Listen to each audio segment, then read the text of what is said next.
we're done with mainstream media. It's dull, it's boring, you can't say anything or do anything, you get edited, so we're making our own. This series is called Stepping Up. This is issue number 1, and joining me for the first chat, not an interview, it's a conversation, is somebody who I first met deep in the bowels of the European Parliament back in the 1990s when he was the editor of the Today programme. I mean, that Remainist Central London organisation. Also, I think fair to say, Rod Liddle, a long-term member of the Labour Party. 37 years. Now prolific columnist, controversialist.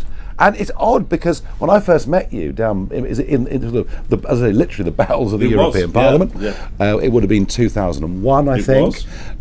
You were editing the Today programme, and for all of your background, I would have thought that you ticked the boxes of being a Remainer, and yet you've stepped up. You've kind of, I mean, well, you have stepped up. But even then, back when I met you, that was a trip to the Brussels office, which we at the Today programme did not respect. We had no time for the Brussels office, and we went there and we put up referendum party posters on the walls. We acted as sort of teenage vandals, and we took the mickey out of them, out of the BBC correspondence office, which seemed to me just to be an office which broadcasted Brussels propaganda without filter. And at that time, we got into a lot of trouble for it as well as the Today programme. But if you just remember the time, this idea of BBC partiality, the Brussels correspondent at the time, one of them was, I think, Angus Roxburgh. Yes, I remember. He wrote a book about some of the right-wing parties in the European Union. Do you know what it was called? Preachers of Hate. Impartial. I mean, you know. And I would mention this to people at the BBC. I'd say, how is that? Well, they are fascists. We were talking about Pim Fortuyn. He was as far from a fascist. Very. I mean, a lot of people watching this won't remember him, but I mean, he was sort of a cultural figure in the Netherlands, and just stood up and said, "We've got to really start to think about what's going on with our communities and immigration," and was killed in the street. But it was okay for the BBC at that point to call them preachers of hate, and this was all at the time when a friend of yours, I think, Lord Pearson of Rannoch, suddenly started looking at the BBC and counting up how many pro-European Union people there were on it and how many Eurosceptics there were on it. He's still doing it. He's still doing 20 years on, Lord Pearson is still doing it. Well, here's to Lord Pearson. I agree with that. I mean, Rod, it's very interesting. I'm going to come back to the BBC because I do think actually it plays a pretty important central role in this country in terms of how we get news, how we assess news. But I was fascinated by this book. Betrayal. Rod Liddle has said the great betrayal. Is this not incendiary language, Mr. Liddle? Well, I'm afraid I've poisoned the well of Are you fermenting riots and discontent? If I had known when I was writing that book that Jess Phillips might get attacked in the street, I wouldn't have written it, you know. Well, you cannot talk about what has happened with Brexit without using the word betrayal. It has been an enormous betrayal on the part of Parliament, and also the various non-elected manifestations of the Liberal elite. This interests me because when that result came through, night of the 23rd of June, and for me it was the end of a very long road. I'd sunk into a deep gloom, convinced myself we'd probably lose, but it was almost like a mental preparation for whatever was to come. But, you know, I was up. I mean, every waking minute of that evening, from the Sunderland result, my God, you know, maybe we're going to do it too. And then at about sort of 10 to 4, 10 past, that sort of period in the morning, it became clear that actually we were going to win. And you were awoken, as you say in this book, at 5 a.m. by your wife to be told the news.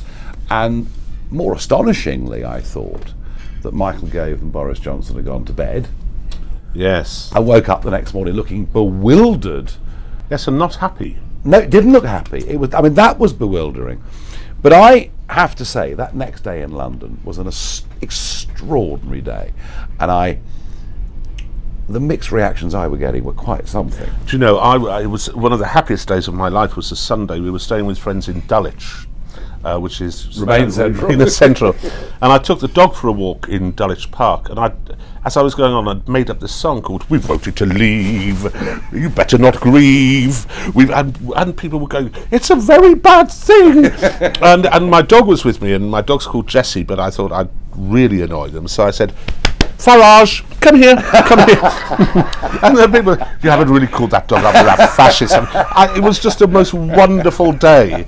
But Schadenfreude is only good for so long. But the interesting thing about this book is, okay, Gove was bemused by it all, as was Boris. Yeah. I was thrilled. And had no idea what to do. I was thrilled. Cameron had decided to take a walk. Yeah. Walk the plank, and probably rightly so in many ways, because he hadn't stayed neutral. Yeah. But there was a feeling, and even from the Remain side, there was a public acceptance that this had happened, that the battle lines had been clear, that there was a majority of about 1.4 million, clearly, which isn't bad, not bad, and that it was going to happen. And if you look at interviews now of a lot of the leading protagonists today, either for absolute revocation of Article 50 or a second referendum, it's them in the days following saying, "We accept it, it's got to happen." With a few exceptions. Yes, there was Anna some. Soubry. Well, we don't even. Now, David Lammy. Isn't Soubry doing well? now, can you tell me how a woman leading a party that is hovering at around about 0% in the polls gets wall-to-wall BBC Incredible coverage, in fact, everywhere? Because she is a hero to them. I remember an article by David Aronovich in which he named his heroes, and Anna Soubry, brave. It's brave to do. Well, it takes all sorts. It takes all But sorts. you say in this book, and it's, by the way, it's a good book, quick read, and that's a good thing. You can flick through this in a couple of hours on an airplane, and that's a good thing. But you say in this book that actually the very next day, that you call them they in the book, won't let it happen. Yes. Did you really believe that? Yes, it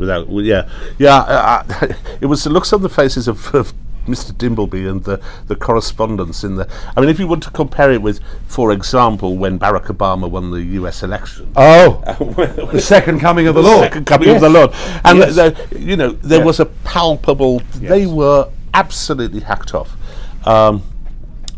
and I just thought they won't let it happen. I didn't know quite then what the process would be by which they wouldn't let it happen. But the process began by changing the narrative. Now, this I found very interesting. When I read this, you reminded me of something that I think I'd forgotten, which is during the referendum campaign, it was leave or remain. Yeah, quite simple. That's right. Quite simple. Yes. And leave was shocking and dreadful, because leave meant we'd leave the single market, and leave meant we'd leave the customs union. Indeed. And leave meant all these dreadful things, they should be the terrors of the earth, would happen to us. And you point out in here, quite right, that within days of the result, they'd redefine leave. Yes, that's right. As soft Brexit. Soft Brexit. Good Brexit. Soft Brexit, good Brexit. Hard Brexit. That's right. Brexit. So that was the start of it. And that was almost immediate. It was almost immediate. And a lot of the people who were leavers didn't know what the hell they were talking about. What is this soft? I don't quite know what this is. But the other narrative that was changed was one which was there all the way through the referendum campaign, which was, and it's the way by which I think the Remainers have been able to convince themselves and the world that what they're doing isn't anti-democratic, it's democratic, which is that these leavers didn't know what they were voting for. Bit thick. Level of condescension. Yeah. But this is important. This is important because this is how they justify to themselves. And racist. Now, you and I both know that whenever we go on a BBC television programme, at some point, even if we were talking about bringing up dogs or cuisine, you would be saying, well, what do you say about your racist past? You would have some fishwife yelling at you about racism. It is the default position of the BBC. Mind you, you were in the Labour Party.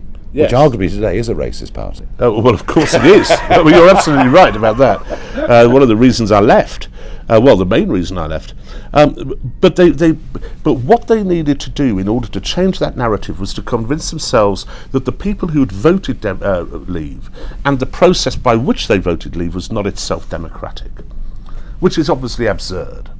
And they came up with so many reasons for this.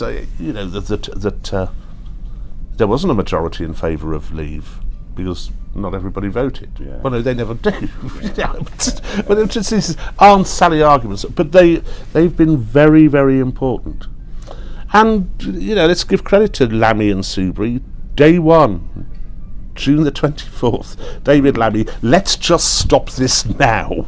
Yeah. It was a vote, you fucking idiot. But there are some clever people behind them. And there are some clever people because if you think about this change of language, big money behind it, and even the use of people's vote. You know, well, we had the people's vote, but it's quite clever. Well, what voted first time around? Yeah, no, but it's quite clever branding. I mean, I want to get back to they. They. I mean, are we talking about big international capital, or are we being conspiratorial in suggesting that? Who's behind all of this? Well, I think there is big international capital, and you know, an awful lot of the studies done towards, as you will remember, towards the end of the campaign, of the referendum campaign, by Goldman Sachs. Goldman Sachs said that Scotland would have its own currency by September.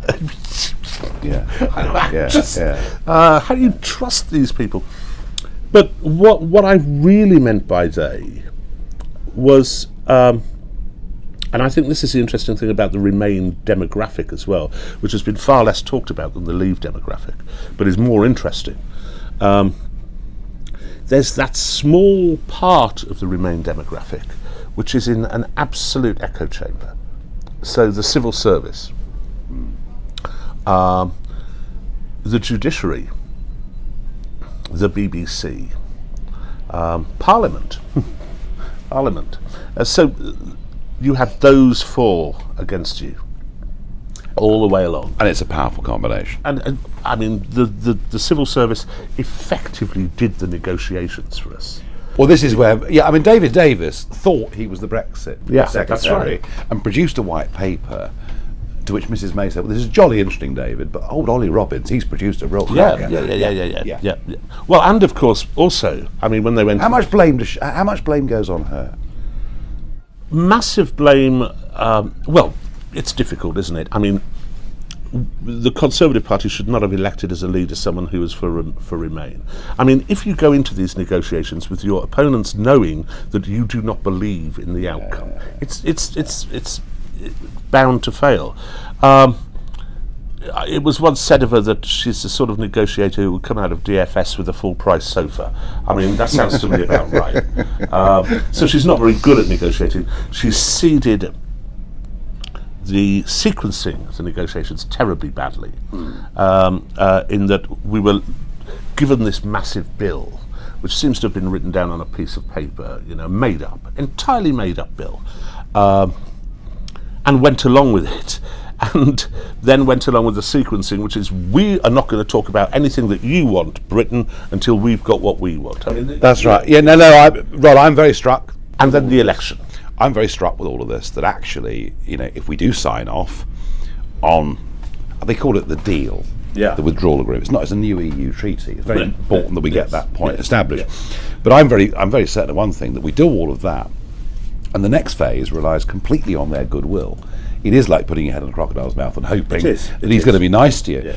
What about the Labour Party? And we talk about May, and I mean, the Labour Party finished up in 2017 in the general election. She did very badly for reasons that we understand. Corbyn actually surprised all of us. There was a burst of energy. Didn't surprise me, mate. Because he's an old campaigner, or because I get outside Westminster. I know you do as well. I mean, and I think the odium that is poured upon Corbyn doesn't have much of an effect in certain parts of the country, particularly the north. I don't think he was any less popular up north than, for example, Ed Miliband, possibly more so. And I wrote a piece for The Spectator when May called that election and said Labour will gain seats. You were one of the few that saw that. Yeah. I was the only one who saw it. And wasn't it? And partly it was the collapse of the UKIP vote, wasn't it? Well, the collapse of the UKIP vote, I think... And many went back to Labour. Well, of course they did. How could the Tories not have grasped that? It becomes... I think at times they swallow the propaganda of their own propaganda, which is that you're a bunch of fascists. Yeah. And that therefore you're somewhere to the right of the Conservative Party, and that therefore anyone who's going to stop voting UKIP will come back to the Tory Party. Which up north, I actually did 2 opinion polls myself, going out and talking to people.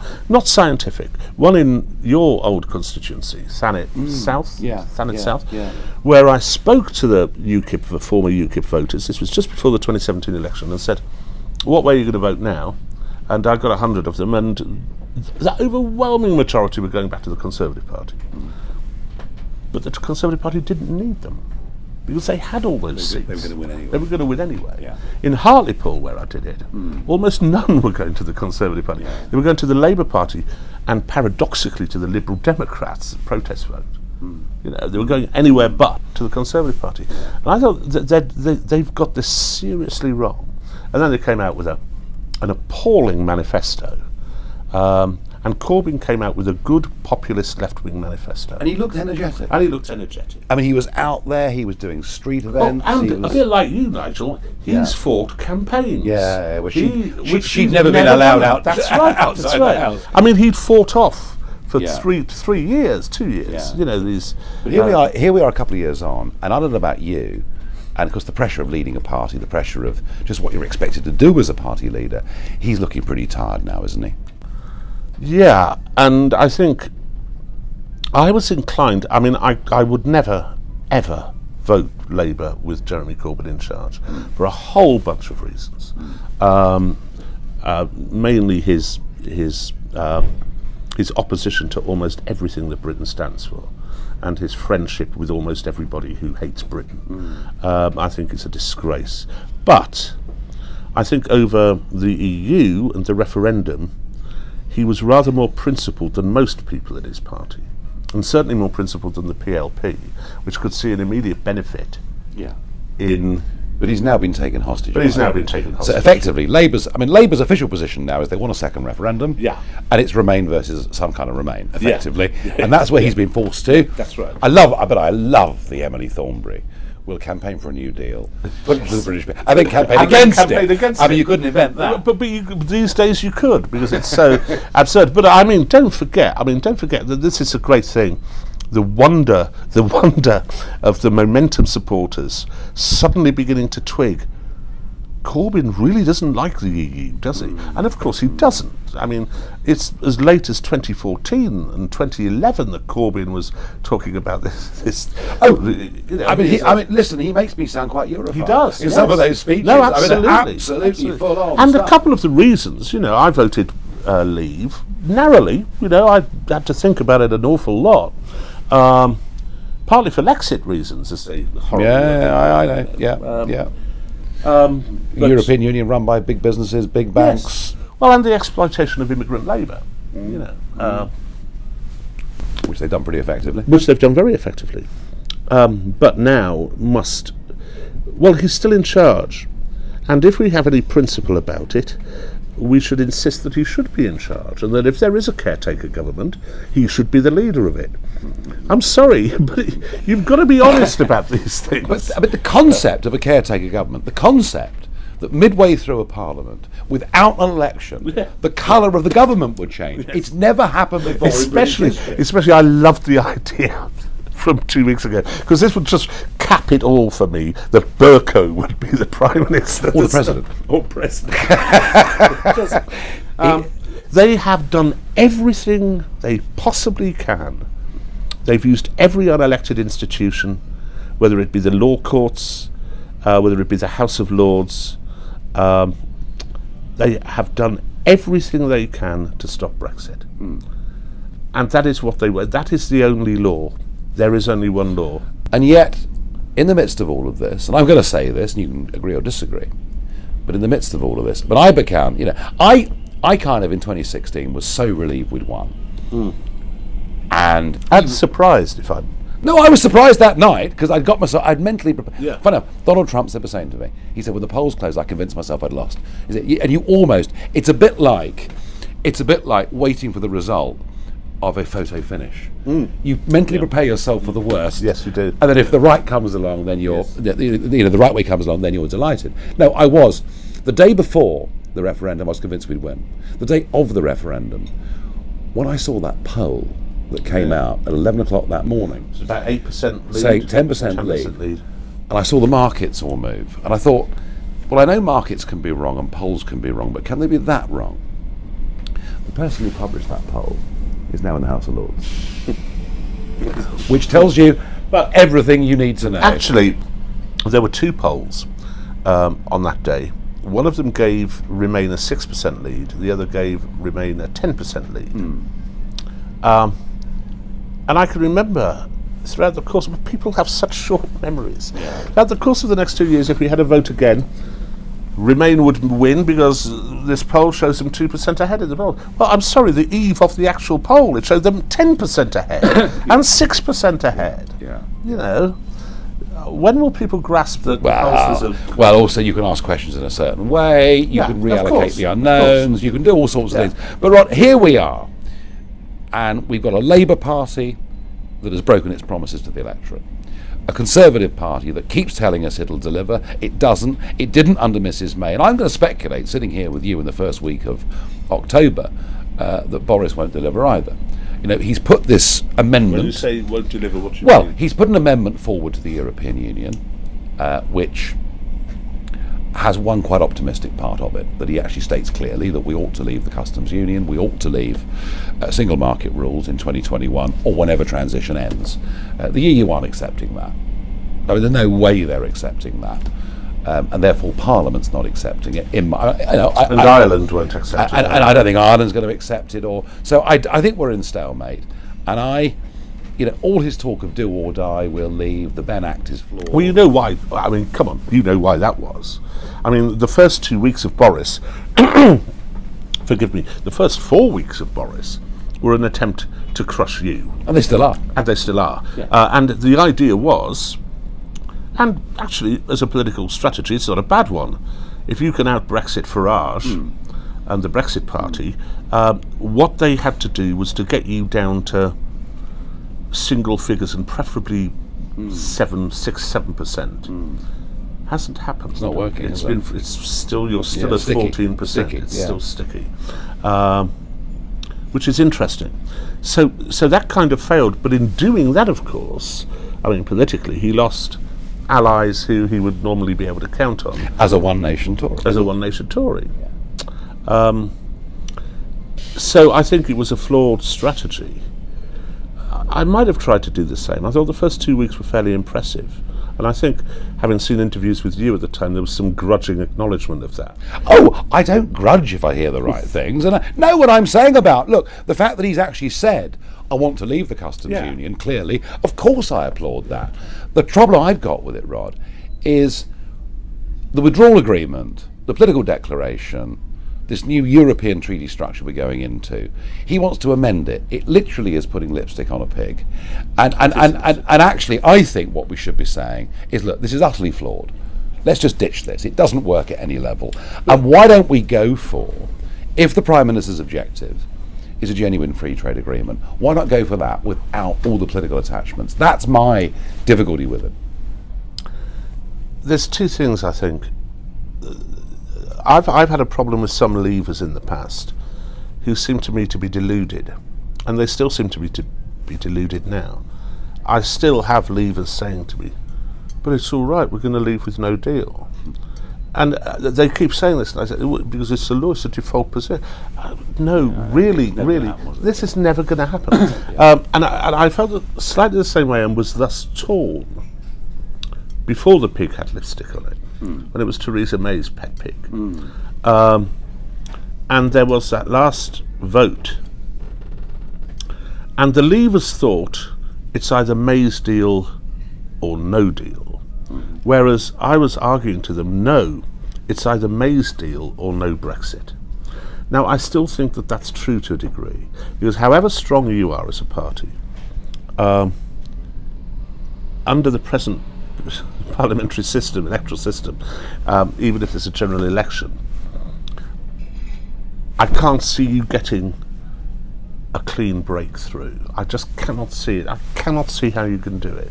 I mean, I defer to you. I mean, Ron, okay, let me just, before we come back to that. I mean, no one has been more important in getting us towards this point than you have. There has been no politician since the Second World War who has had a greater effect upon the country. And for that, you deserve every tiny bit of credit. I still think that, you know, we're fucked. Okay, I mean, and that's what this book says, right? Yeah. Now, it's a good read. I recommend it. I think the way that you chart the campaign, the fact that actually having Vote Leave and Leave.eu was actually an advantage, not a disadvantage. Some of the untruths may be told on both sides. All of that, I think, is brilliant. The way that you analyse the BBC, their unreformability as they're currently structured, the way you talk about the change of that, all of that's brilliant. Where I struggle with you, Rod, really struggle with you, and maybe this is because I'm the perpetual bull trader optimist in all things in life, is that I get the feeling that you really think we're finished and done with Brexit. I do. And I disagree with you, and I'm going to tell you why. I'm going to try this on you. Go on. Opinion polling, as we've said already, can show you all sorts of different things, and it depends how you do it. Quite consistently now, over the last couple of months, if you give people the binary choice, do you want to leave on the 31st of October? Now, some call it no deal. Of course, in the Brexit party, anybody caught saying no deal is made to wash their mouths out with soap and water, because it's a clean break Brexit, which I think's got a more positive ring to it. But if you ask people in a binary choice, do you want to just leave on the 31st of October and take what comes? Short-term disruption, whatever, or extend for 6 months and have a second referendum? You've suddenly got leads now in that binary choice for just getting the hell out that are consistently over 15%. Equally, if you really pin people down on what their choices are, 35% of the country wants to remain. It's only 35%. No, indeed. Now, it's still, for me, an alarmingly high number, but it's only 35%. You've then got clean break Brexit, gets a tad more than that, and leaving in an orderly fashion with a deal, gets another 15%. We are almost looking, I mean, if there was a second referendum, we'd win. We win it by a big lump, depending upon what was written on the and what the question was, and you know, if it was, I mean, if it was Corbyn's referendum, Remain or Remain, I'd just go down the pub. I wouldn't bother. But if it was a fair vote, we'd win. So I'm optimistic because. But that's always been the case. We voted to leave. Yeah, but we're more resolute. But here's I think you're right. We're more resolute. We're more resolute. I think that's true than we were. And I think a lot of Remainers. I do not know a single Remainer personally as a friend, so it's not scientific, but I don't know a single one who doesn't want us to leave now. Because they respect democracy. Because they respect democracy, and also because they're pig sick of it. Get it over. Get it over with. Yes. But also because they respect democracy, that's what should happen. Now, I think there's only a small tranche of that Remainer vote that doesn't think that. The 35% does worry me. But I guess that's what happens when you do opinion polls. But when you've got a majority that is settled, resolute, and it's quite funny. I mean, some of the polling. But the politicians don't give monkeys. Yeah, but hang on. Some of the polling now is funny. You said to Brexiteers, with Brexit you'll be poorer. Do you care? No. I mean, they've reached the point now. You can tell us what you bloody well want. We couldn't care less. And so I think this. I think in the end, if the gap between political parties and the people is that wide, something comes in and fills the gap. And I think in the short term the Brexit party did do that. I think what we did in those European elections was, well, firstly get rid of Mrs May, which was a useful thing. Very useful. We reset the political debate and agenda, and we actually got the clean break to be the most popular option, because before that nobody was really articulating that position. And I think there's a real opportunity. I think just as the Labour Party have no MPs. Hang on. Just as no, but we're an incredible threat. Yes, you are. Incredible threat. And I think, just as the Labour Party has been on a journey towards becoming fully Remain in every way, and also pro-open borders. I mean, goodness knows, the number of breaks from their manifesto a couple of years ago is amazing. But equally, the Conservative Party is on a journey. Slowly and reluctantly, it is becoming a more Leave party. And I think we reach a point, I could be wrong, but I think we reach a point, maybe sooner rather than later, when Johnson and his strategists, when faced with the next general election, realise one thing: they simply cannot win without some accommodation. If they don't think they simply cannot win now, then they never will, because it is the height of stupidity to think that Boris needs to win 50 seats. It needs to gain 50 seats. Yep. Where are they coming from? Just not nowhere to be seen. A deal with me can give him that. Sorry? A deal with me can give him Well, that. I'm not sure it does, but we'll come to that in a moment. I mean, look, here's how I see an election if it was. Slightly depends upon what happens with this deal, with Boris's deal. But if it came, if this deal went through, which isn't inconceivable, it's possible. I think unlikely. Very unlikely, but yeah. If it went through, you'd stand against him, rightly, and he'd lose, and we'd have Corbyn. We'd have perhaps we'd have a SNP, Liberal Democrat, whatever. Led by Corbyn. Maybe led by Corbyn. Led by Corbyn. That's the point. Maybe. I don't see that. You see, actually, you say that, but in 2015, and you remember this very well. 2015, when I led UKIP, we hurt the Labour vote more than the Tory vote. So this stuff's not easy to predict. It's not that simple. No, sure. If, however, there's some sort of agreement, which I keep hearing from sources very close to the Prime Minister, is never going to happen, will never happen, it cannot happen. We're going to put Farage back in his, you remember, back in your box. How's the box? Yeah, that's all right. I haven't been back in it yet. Yeah, well, as I wrote at the time, instead of putting you back in your box, he's actually put you on a plinth, sort of waved the plinth around. At least give the enemy something to fire at. Well, yes. What I see then for the election, you're offering Boris something like, look, we want 90 seats in the north. Whatever it may be. Yeah. Well, let's say he says no to that. Let's assume he changes his mind and comes to 50 or 60. And you take of those 50 or 60, 30 or 40. Mm-hmm. Even then, I don't think you win. I think the Tories are going to suffer a catastrophe in London. A lot of seats there. They still remarkably have a lot of seats there. And this is because it's Remain. And it's Remain. Big demographic change. It wouldn't surprise me massively if the opposition got its act in order that Uxbridge could go. He's got some problems there. He's got some problems. Yeah. And I know that there are a lot of Tory Labour, Tory London MPs who think we're finished. We're finished. I think they'll also lose in some of the home counties Liberal redoubts, Cambridge, Oxford, to the Lib Dems. Let alone Cornwall and places. Let alone Cornwall to the Lib Dems. So I think they're facing an immediate loss of seats. So he doesn't just have 50 to gain. He's got somewhere in the region of 90. Scotland. And then there's Scotland, where they performed admirably last time. Yeah. And will not perform admirably this time. Remainer Ruth at the head. With Remainer Ruth at the head. But a popular figure, policy aside. Yes, but never in the world of God is she a Conservative, but there we are, that's a different issue. So I just do not see where this majority is going to come from. Well, he's got a huge opportunity with us if he chooses to take it. You know, we've as you said, our vote, despite everything they've thrown at us and everything they've tried to do, the indications are that still 4.75 million people intend to vote for us. If we get to November the 1st, that'll be 6.5 million people want to vote for us because they would have failed to deliver again. Even if Boris is seen to have tried, the Conservative Party have failed to deliver twice in 1 year. Oh yeah, well look, I think part of your analysis is right.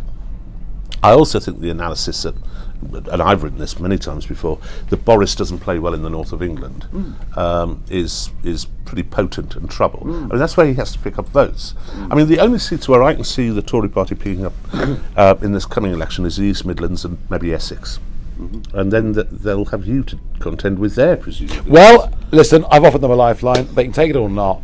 If they do, And even John Curtis, you know, he's pretty well respected. Yeah, no, Curtis is fine. You know, yes. and John says actually a grown-up deal between Boris and Nigel gets Boris a majority of 40. Yeah, I think he's wrong. I think he's wrong.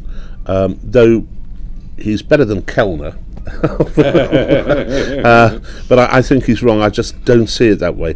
However, you do have to deal with this, which is that vote Brexit, get Corbyn. I mean, there is that. Well, they'll try that, but Well, there's some truth in it. I don't know that there is. I think Peterborough? Well, exactly, Peterborough. Well, all right, there we are. say vote Conservative, get Corbyn. Well, there you are. Peterborough, we're the challengers to the Labour Party. Sure. The Conservatives put up a candidate who gets a few percent because he's on the ballot paper. Labour win with 31%. There's the insanity of it. I mean, the logic of what we're saying here is, you mentioned Peterborough, and I'll come back with Brecon. The other by-election we've had for Parliament since the European elections, where the Tories came within a gnat's of the Liberal Democrats, and in a very weak area for the Brexit Party, we get a double-digit score. So they denied us, we denied 27. You know, I mean, there's a grown-up game here. No. We got 10% of the vote, or whatever it was. So I think there is a grown-up game here, and Rod, I am still bullish. I think the genie is out of the bottle. I think Brexit is going to be delivered. I think the European Union is going into a very, very serious internal turmoil over this economic downturn. Well, I would hope so. That is rapidly coming. They have no idea with the ECB what more they can do. The ECB is useless. I mean, they're in terrible trouble with all of this. And I think Europe's headed for a bad time. I think we're going to get stronger and stronger on Euroscepticism. I think politics at some point will match it. But you still feel... I still have my doubts. I mean, I hope you're right. I hope you're right. You're becoming the Victor Meldrew. Yes, no, I am. I know you're quite right. You're quite right. Perpetual pessimism. But I do hope you're right. You know, I hope you're right, and that the next government is a Boris Farage deal. That would be great, because then the Social Democratic Party can get on with filling that void. Well, there you are. Which is a void. There's loads of room out there. Loads of room out there. And Rod, let me just finish with one point. You know, you've come from the BBC. Yeah. You've come from 37 years of the Labour Party. You have stepped up to the Brexit plate in a remarkable way, and you did it during the campaign, and you're still fighting very hard for what you believe to be right, and you're... More, could I say, I'm more bothered about, unlike you, where it's always been, let's get us out. Yeah. With me, it's the dismissal of democracy that's done it. Well, I think I'm there now too. I think that's that. Yeah, I said to the audience that this isn't about Brexit now. It's about a whole democratic process.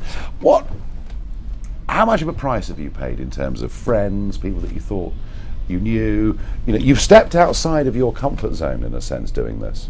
Yeah, I don't care, but I mean, everybody I know in the BBC voted Remain. Everybody, the lot. I mean, they all did. They're all on Facebook. You won't get spoken to. You get ignored. But frankly, I couldn't really give a fuck. I don't want to turn into Jess Phillips here. Say, oh, it's been so hard. You wouldn't believe the horrible things that people say to me. I mean, come on. You have to stick up for what you believe in. What annoys me, and I know this annoys Brendan O'Neill as well, who's a good friend, is the right-wing columnist Rod Liddle. Yeah. Not fucking right-wing. Yeah, and Brendan's not right-wing. We're from the left. Yeah. But we're from an old working class left, which turned to UKIP and turned to your party. Yeah. En masse. So that annoys me. It annoys me as being characterised. It annoys me as being characterised on programmes as the controversialist, when I'm saying what everybody I know up north thinks. I'm not saying anything different. When I talk about immigration, I think we need to get it down a bit. Racist. That is the stuff which. But then it bothered me. I mean, you think I've changed? Frankly, when I was on the Today programme, we were doing stuff about this and getting into trouble for it. So no, I couldn't really give a monkeys in the end. Nigel, do you? No, not at all. No, I do it because I believe in it. Do you promise you're going to go on doing what you're doing? Yes, absolutely. Thank you. Cheers, Nigel. Brilliant.